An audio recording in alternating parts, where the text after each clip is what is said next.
Well, welcome to episode 1 of the As One Leadership Podcast, a podcast that aims to get you in the room with experienced leaders who can help you grow and thrive as a leader.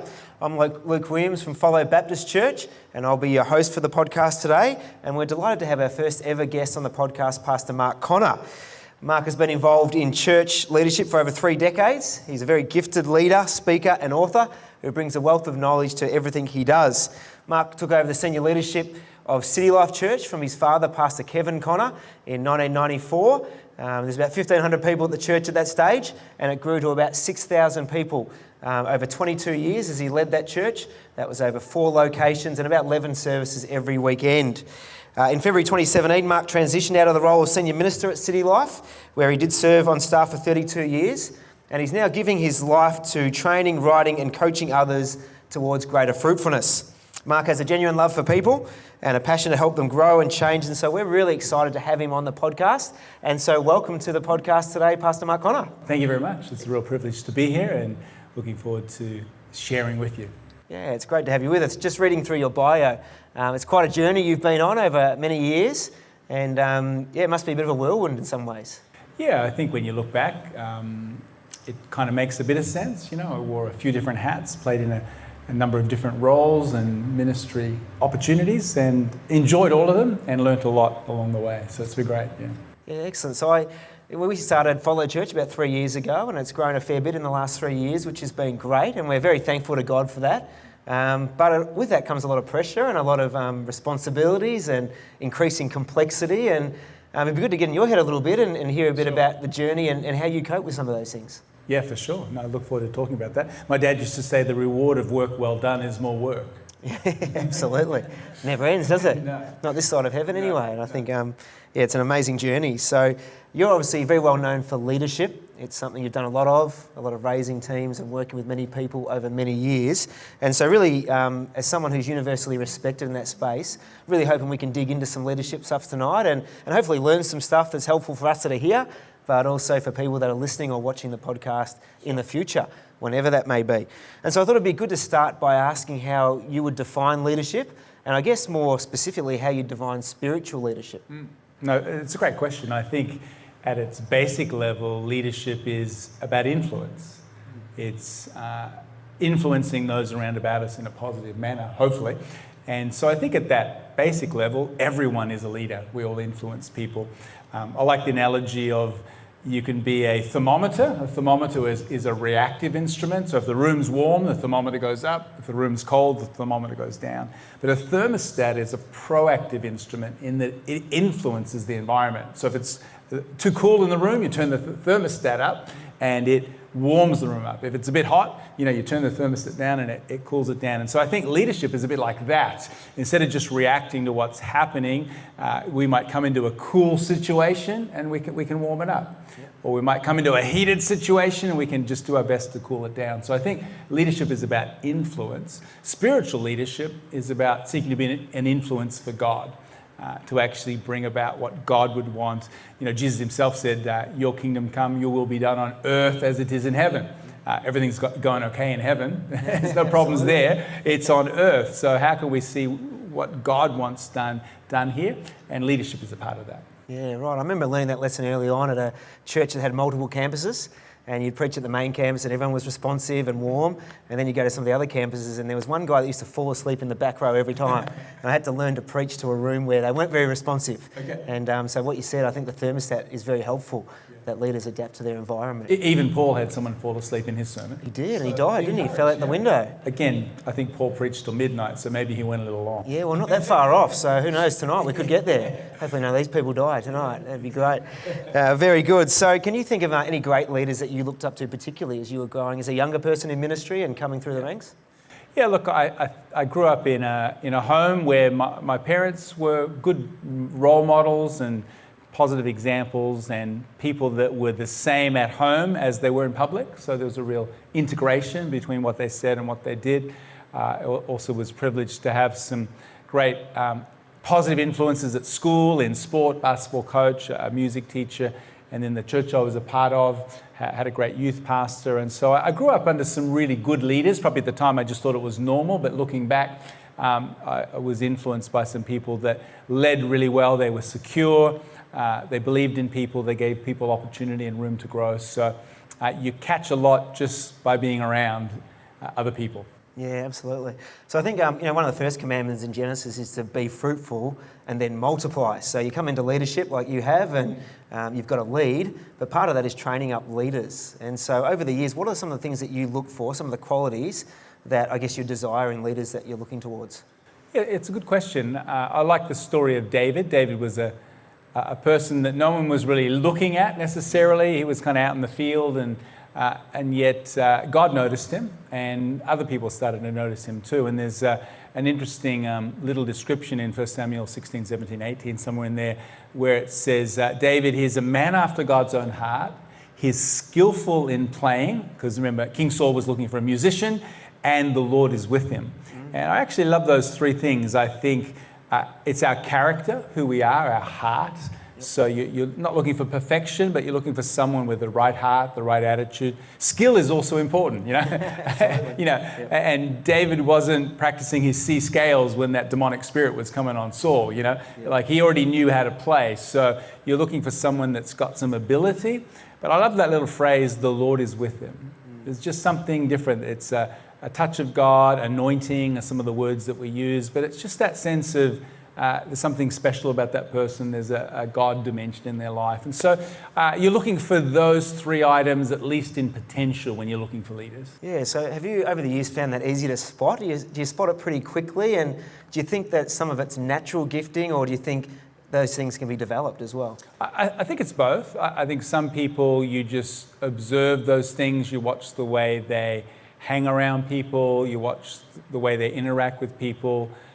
You observe their skills, abilities. So some things you observe, others there's a potential there. And again, it doesn't matter how great your gifts are. It's like that funny story of a tour through the UK, through Europe, and some lady said to the tour guide, "Were any great leaders born in this town?" And the tour guide, without smiling, said, "No, only babies." Of course. It's where you start, isn't it? It's true. So, the leaders are born, yes, but they really do develop over time and through input of others and their own development. Yep. Okay, terrific. So, City Life has been a very influential church for many years and has grown very large. And so the need to keep developing leaders is something that would have been on your heart all the time and on your radar. But also, you need vision. People respond to vision. So what was the vision that God gave you for City Life? Have you got a vision you can articulate in a sentence or a couple of sentences that God gave you? Yeah, look, I think as a leader, you work with a number of ingredients, and leadership is a complex task. So I think leaders work with this thing called mission, which is why are we here?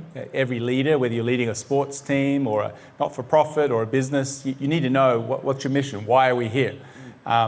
Secondly, you need to know your values, who you are, the kind of culture that you want amongst those that are hanging out with you. Thirdly is vision, and for me, vision is where are we going? What's on the next horizon? What do you see in the next few years? That's important. Then you've got team building and strategic planning and all those other areas. So for me, I like the definition of vision that says vision is a picture of a preferable future that inspires passion in people. So, if you think of we're here now, a leader's job is to define reality, but to cast a vision of we could be here, we could do this. And so a leader's job is to define the current situation, but to be able to say, hey, I reckon we could become this, and then to motivate people towards that. So it's kind of Moses, coming to Egypt. They're in Egypt, and he's casting a vision of a promised land God has for us. And then you've got that difficult journey of getting from where you are to where you could be. And so I think that's the leader's job. And so for me at City Life, we had different articulations of vision for different seasons, because I was there 22 years as a senior minister. And so what the next horizon looked like was a little bit different. You kind of get to that horizon and then it's okay, what's next? And so we used a variety of ways to communicate and articulate the vision through the journey of the church while I was there. Yeah, okay, so I was going to ask you that. How did you keep it I guess, in front of people regularly. Yeah. Vision, I think Bill Hybels said that vision leaks, Yeah. and I think that's true. And when new people are coming all the time, how do you keep that vision before people? And then how do you motivate people to work towards that vision? Because we're immersed in it, so we're thinking about vision all the time. We're excited about it, and we sometimes can assume that others are excited about it, but it's not until you articulate it and God actually places it on their heart. So how did you go about doing that at City Life? It's a really good question. We can over-vision people, which is kind of talk about it so much that they kind of glaze over. On the other hand, it's easy to kind of just mention it once and move on and forget it. So it's a delicate balance between keeping the vision in front of people, but also getting on with it, you know. I think what we celebrate says a lot about, what we really value as important. So trying to break down the vision so that an individual can own it and how they can see it outworked in their daily life. So my last 3 years at City Life, we had this vision of seeing 10,000 stories of transformation by the year 2016. So for people who like numbers, the 10,000 is pretty cool. Wow, 10,000. For people that don't like numbers, well, the stories is what we want to focus on. And we used to say this, every number is a person with a name, with a story that matters to God. And so what we were endeavoring to do was to see stories of transformation. So we actually had some goals in that 10,000, some people we wanted to see added to the church, people coming to faith, baptisms, people stepping out of the community into the crowd into serving. Part of that was 100 churches we wanted to plant overseas. So we kind of had broken that down into a plan. And so we had that everywhere, stories of transformation. So it was visual in people's eyes. When they came into the building, any graphics, any communication. We had a little post box in the foyer, just like a mailbox, where we said, if you've got a story, we want to hear it. And so people would write down, hey, and we'd celebrate every story. It could be a story of healing. It could be a story of, hey, I actually had a chance to share my faith this week. Or, I got baptized. And so we'd have people record stories. So we were counting them, but we would also then celebrate those. And sometimes we'd have a story up in a video.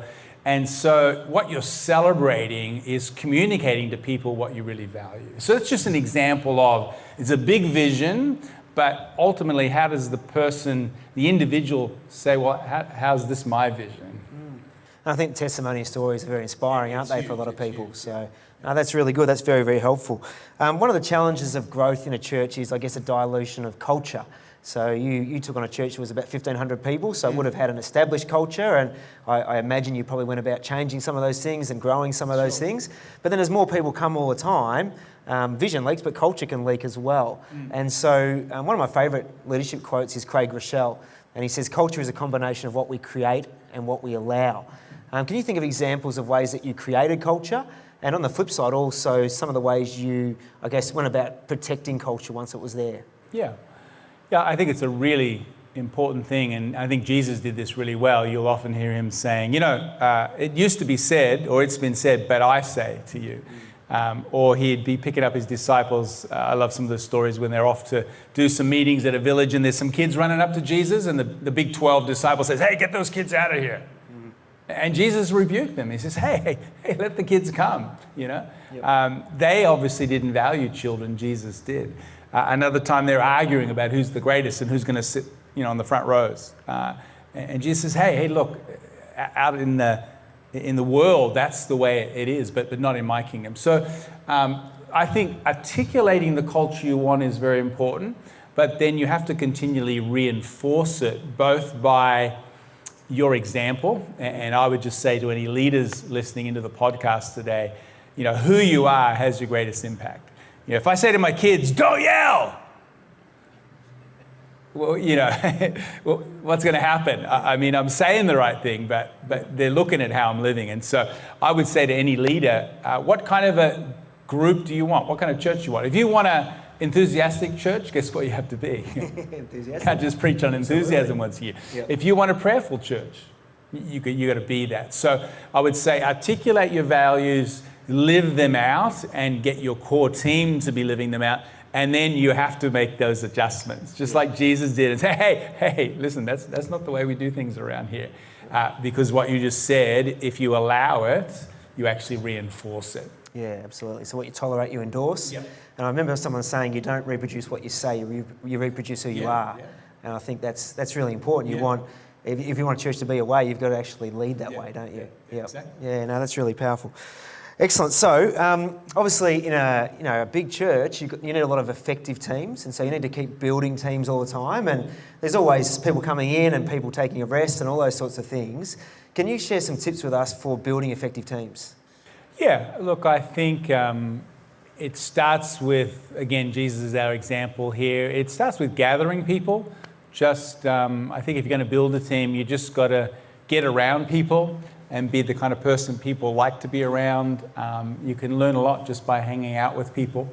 And then you're actually starting to look for gifts and passions. I don't think we're just wanting to fill roles. Sometimes in churches, we're looking for volunteers. And if we do the kind of guilt manipulation, we got class 3 in the kids ministry and there's no one there today. And if you don't volunteer, we're going to shut it down. Yeah, right? yeah, people are going to hell because of you, Who will help, I think we've got to shift the paradigm around to, here's an opportunity. Here's an opportunity for you to serve, to make a difference. You've got gifts, you've got abilities, you've got passions. Is this an area you're really excited about? Because ultimately you want people serving in areas that they're excited about, because then you don't kind of have to motivate them, they're actually self-motivated. So I think as you're gathering people, you want to be looking for what energizes people. So I love to, just in talking to people, hey, what are you passionate about? They say if you can take what you're good at, what you really care about, and what the needs of the world are, and you overlap those 3 circles, in the middle you've got your mission. Yeah, okay. What are you good at? What do you really care about? And what are the needs of the world? And that's your sweet spot. So I think as a leader, we're not just wanting to fill holes, we want to actually find out. And don't assume. How many times did Jesus, a blind man comes up to me, what would you like me to do for you? Yep. I mean, duh. The guy's blind. Jesus doesn't assume. Yep. Doesn't assume. So I think gather people and then get to know them. What do you care about? What are you passionate about? What are you good at? And then seek to then place them, get them the training, the support. And sometimes we're good at acquiring team members, but we've got to make sure we encourage them and keep close to them, mobilize them, give them a chance, give them an opportunity to grow. So there'd be some of the kind of team building things that I would see as important, but don't just leave them there. I think sometimes people serve for a long time, and then encouragement, is oxygen for the soul. Yeah, absolutely. So I think people thrive on encouragement. Yep. So Jesus was a great leader, obviously, and he probably could have done it all himself, being God in human form. But one of the first things he did was build a team. Yeah. But with teams come challenges. Peter, who am I? You're the Christ. And the next thing is, get behind me, Satan. So what are some of the challenges you've found in teams over the years, and some of the ways you've worked through those? Yeah, well, conflict's going to happen, and so, just like a family, there's going to be disagreements, there's going to be arguments, and so learning to resolve conflict, I think, is a very important thing on teams, and getting people to get on. And when my boys used to fight when they were younger, whose side am I on? Neither. Stop fighting, your brothers. And I think sometimes in church, we want the pastor to be on our side. But just taking that priority of being reconciled over being right, the relationship over the issues. So conflict management's a big thing on teams. I think getting people in the right position, and just like on a sports team, you've got to try some things out. And when you get onto the field, onto the court, not always is your first position maybe your best position. Yep. Because I think as you're discovering your gifts and abilities, part of the journey is finding out what you're not good at. And so I think that's another part of team building, is just observing people's fruitfulness, energy, and how people are responding to them, and whether they're in the right position. So that's another dynamic of building teams. Yeah, very good. So with teams, if you find someone who's not in the right spot, and but they really love what they're doing, and you want to transition them to something else or help them, what are some things to sort of help them move or help them sort of have a greater self-awareness? I don't know. I don't miss that. No. I think that's one of the most challenging aspects of leadership. Preaching, leading, vision. But when you've got a team member who's in a role that they've either stopped growing or the ministry's outgrown them, or they're out of their depth, if you do nothing, then you ultimately do them a disservice, because everyone else will start to see it. There'll be a bit of fallout and the ministry will plateau. If you do something, then there's going to be some pain. Yeah. And so I would say that's the most difficult part of ministry, is when you've got a very faithful, loyal person who's been in a role for a long time, but it's kind of outgrown them. So we would always see what we could do to help them keep developing and growing and get them the training that they need to do. Sometimes in a staff situation, we've been able to maybe staff over that person and have them become an assistant. And we've seen that happen. If a person's secure and got a good attitude, that can work well, or maybe redeploy them somewhere else, or have that difficult conversation about maybe what's needed for this role isn't a good fit for you. And how can we actually find a place? So I can think of one staff member who came into a youth leadership role on our team, and it was really a leadership role that involved multiplying and raising up more volunteers and teams. But it became clear that they were really a pastor, like they just loved spending hours with kids, but they were a year, 2 years, there's really no reproduction. So we had to have that difficult conversation to acknowledge that they're really good at this, but what this role requires is this. And then to take that journey. And in that situation, it took a good 9 to 18 months. Eventually, they moved off staff and went to a chaplaincy role where they've actually thrived, but we realized that they didn't have what that role required. So look, in a church environment, in a business environment, that's really hard. But, you know, if you move someone, you don't see them again. You know, in a church environment, it's very difficult because we're a family, and they're there on Sunday, and all their relatives and family are there, and, you know, it can be very delicate. And we haven't always done it perfectly. Sometimes they've gone well. Sometimes there's been some pain, and it's one of those difficult areas of leading a growing church. So you touched on a moment ago on thank you very much. I know who to call when I need advice. It's great. So you touched on difficult conversations a moment ago, and a lot of people just avoid those because they don't like confrontation. I'm more of a believer that you've got to actually confront things and try and work through it transparently and lovingly. Have you got some tips on how to actually go about difficult conversations in a way that don't cause, you know, unnecessary pain or division? Yeah. You know, Paul, Ephesians 4:16 says, speak the truth in love. Some people are so loving they never speak the truth. But some people are very truthful, but they don't do it in a loving manner.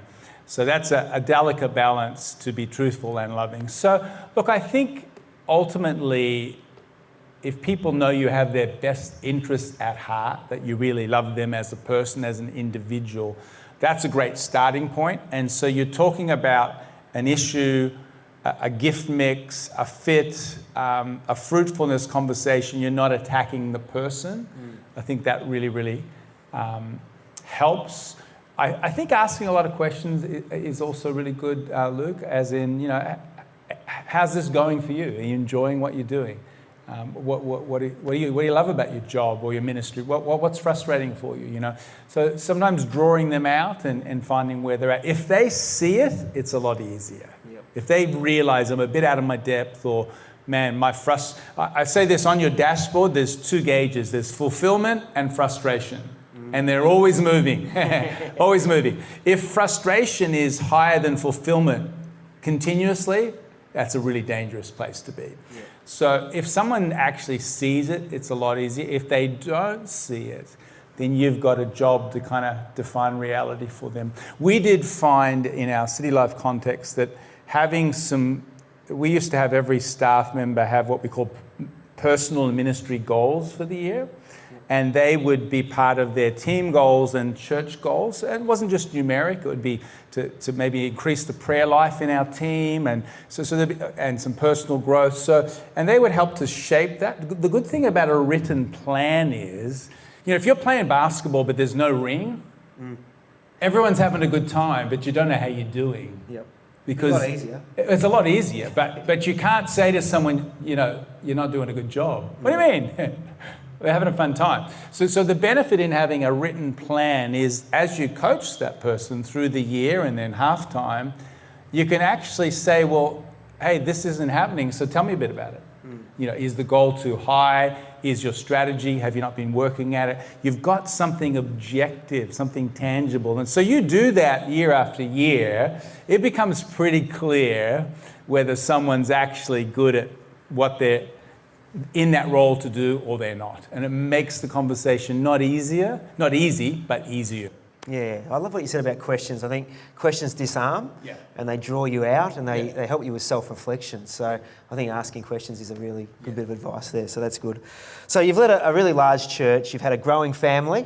So you've got kids and a beautiful wife. And I'm sure there's been lots of demands on your time and energy over the years. So I think it'd be really helpful to hear some of the regular habits or rhythms in your own life that have helped you kind of continue to thrive in ministry. Yeah, that's another good, you've got lots of good questions.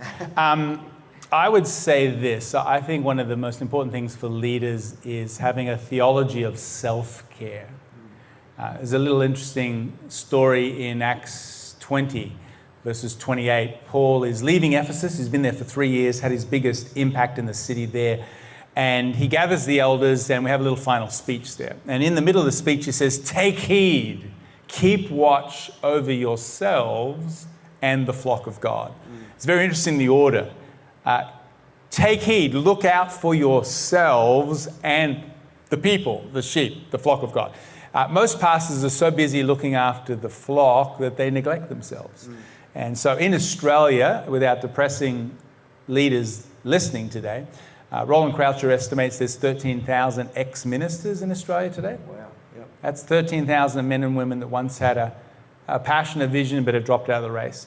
National Church Life Survey would indicate that 1 in 4 existing pastors today are burnt out or clinically depressed. 2 in 4 are on the borderline, like they're in danger. Only 1 in 4 pastors today are what you'd call emotionally healthy.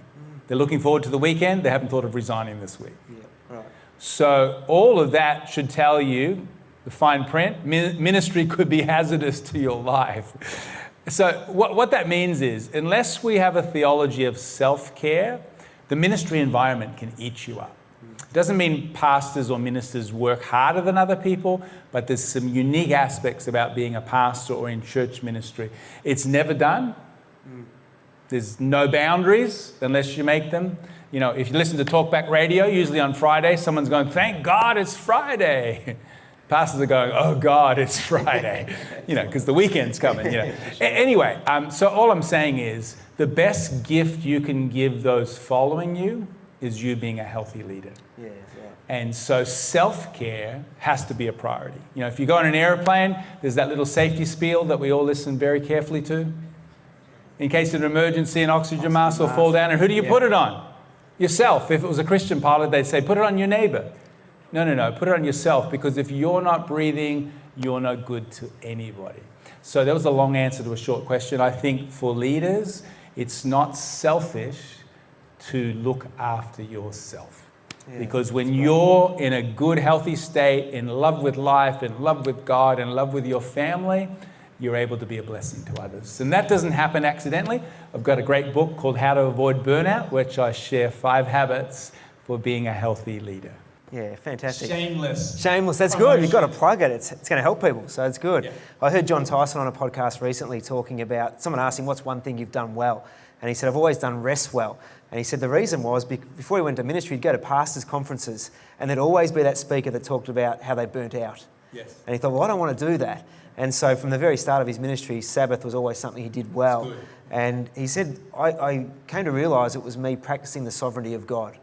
That God's the one that actually does the work. Yeah. And so if I think I need to keep working to make things happen, I'm actually downplaying the sovereignty of God. So Sabbath was, showing God, you're the one in control here, and I can take a rest and know that you're still at work. And that was very helpful for me as well. So that's a good thing for pastors and leaders listening out there, that you need to take a rest and make sure, no one can minister from exhaustion. In the Old Testament, if you didn't keep the Sabbath, they killed you. Mm-hmm.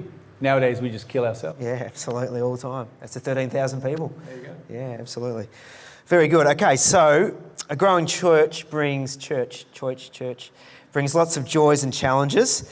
What are the important attributes of a leader to help a church through different growth stages? So they talk about growth cycles in organisations and churches, and at every different level you need different things. But what are the common things in a leader helping people through those growth challenges that are important for them to have? I think the ability to lead change. It's one thing to have a vision to go, we're here and we want to be here, but how are you going to lead people there without blowing everything up? And so I think Nehemiah is a good example of that. You know, he heard the terrible condition of Jerusalem. I think it starts with a burden. Our hearts moved about the current reality, and then a vision. Maybe we could rebuild the wall, and then a plan, getting everyone involved, speaking to the influencers. He didn't just go start announcing his vision or even building the wall. He gathered the elders and he said to them, he sold them the burden. Do you see the disgrace? Jerusalem's a mess. And then he sold them the vision. If people don't see the problem, your solution is not much use to them. And so he got the influencers on board, and then he started working the plan. Then he had to navigate opposing forces. Anytime you lead change, movement creates friction. Someone will be losing something. And so he had internal discouragement. Halfway through, they all wanted to give up. There was conflict. And if he didn't manage all that, they would never have completed. There was external opposition. My brother-in-law, Frank Demosio, says advancement provokes the enemy. Absolutely. There's no giants in the wilderness. Yep. It's when you go into the promised land, when you start moving, there's a spiritual warfare dimension. So I mention all that to say, if you're going to keep moving the church forward, you've got to learn to lead change well, which is continually saying, what's the burden God's given me? What's the vision? What's the plan? Who are the key people that need to be in unity around this? And it's not if, it's a matter of when. There will be some rough water passages, both inside the church and externally, that if we don't manage carefully, the whole thing can derail. Nehemiah did a great job, and after 52 days, it says, and we finished the wall. And when the surrounding neighbors heard it, they realized this had been a work of God. He's a great model of not just getting a vision, but of leading the change. And so in a church organization that's growing, you have to be continually doing that, leading change. It's a real skill, it's a real art. Don't learn it in Bible college. No, you don't. There's a lot of things you learn in Bible college, isn't there? No. Yeah. I think change, a lot of people don't like change, do they? So, Well, if you're initiating the change, you like it because it's your idea. Yep. But if you've got someone else initiating change on you, you may not be so impressed. I think I found that hard as a leader, particularly with people that you love. And I guess as a leader, you see further ahead often than other people can see, and you can see the icebergs coming in the future, and you want to try and avoid those. But a lot of people who don't see it yet don't like the change that needs to be made to actually navigate around that. How did you sort of cope with that when you had, I guess you probably had close people in your life that you thought, these guys will be on board with the change, and then you found resistance from maybe the most unlikely places. How did you cope with that emotionally? Yeah, one of the things that helped me is to try not to take opposition too personally. Sometimes I'll talk to a pastor and they're making a change and there's all this kickback, and I'll just say, you could be Fred Bloggs or Joan whatever. Someone else could be doing the exact same thing and they'd be getting the same opposition. So it's actually not about you individually.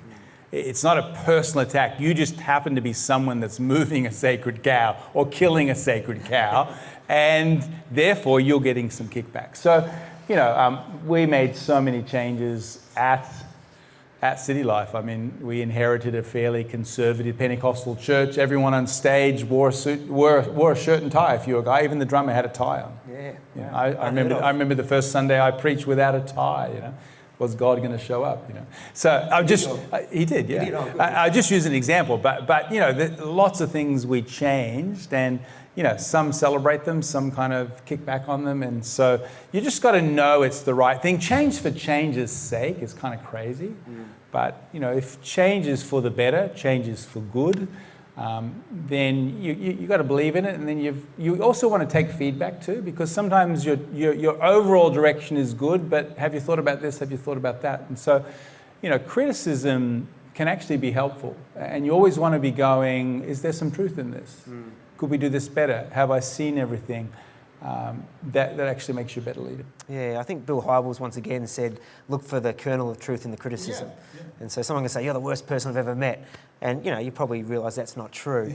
But what have you done to make that person think that about you? And then you've got to self-reflect and go, okay, how could I have done that better or treated that person, paid more attention or whatever it may be. And that helps you as a leader to grow as well. Exactly. Yeah. Very good. Okay, so in 2018, you've written 3 books.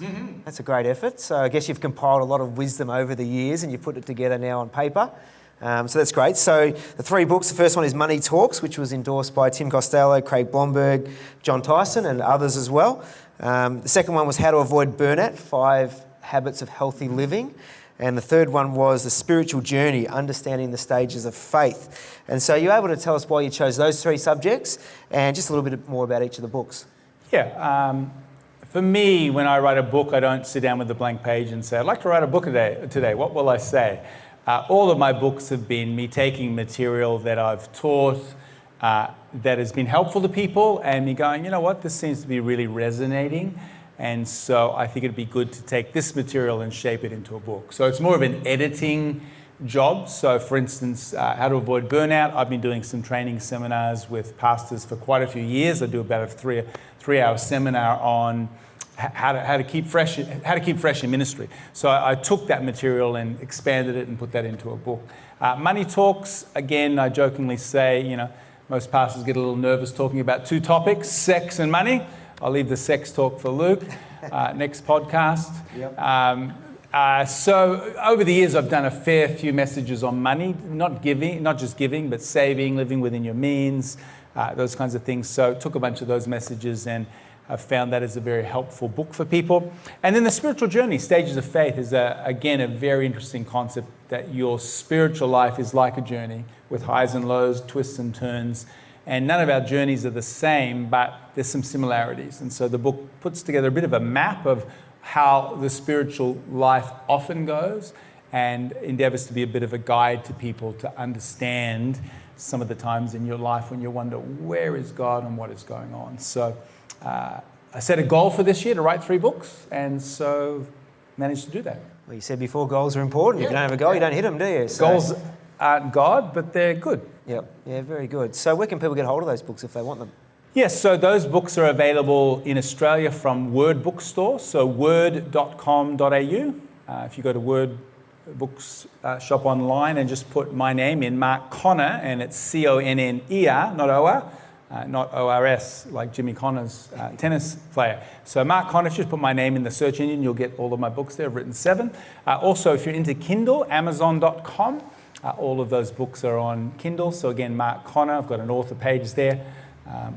You can find those there.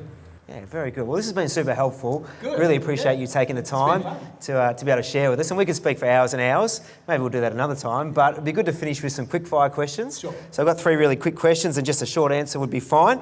So the first one is, what is one thing every leader should be striving to improve? Lots of things, but what's one thing? I think your relationship with God. I think ultimately our confidence comes from knowing God personally. And that's the inflow. For the prophet in the Old Testament, their confidence in speaking was that they've heard. And so I think as a leader, as a minister, the closer you are to God, the more you're growing in your relationship with Him. It just flows out of everything you do. Yeah, very good. Excellent. So what was one thing you would say to a young leader who aspires to be in ministry? There might be a lot of young leaders listening to this podcast.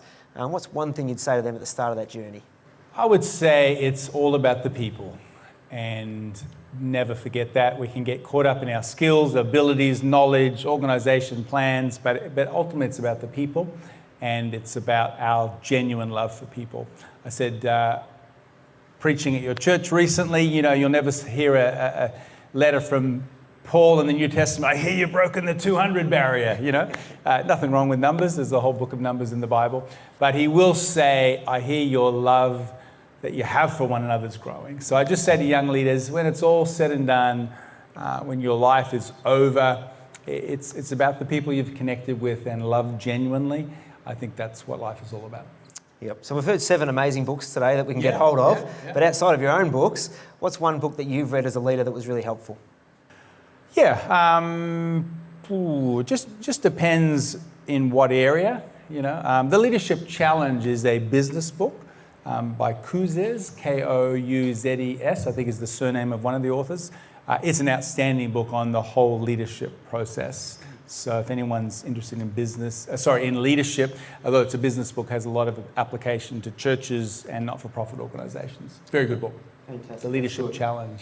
Very good. Well, this has been really awesome. Thank you so much for being our first guest. It takes a bit of boldness to... Only gets better from here. Absolutely. Well, I don't know about that. We've set the bar pretty high. So we really appreciate you coming on and being part of our first ever episode of As One Leadership Podcast. So thank you for that. What the world needs really is leaders of conviction and compassion and character. So wherever you are, lead courageously, live transparently and love radically. I'm Luke Williams. I hope you found this episode really helpful, and we'll see you next time on the As One Leadership Podcast.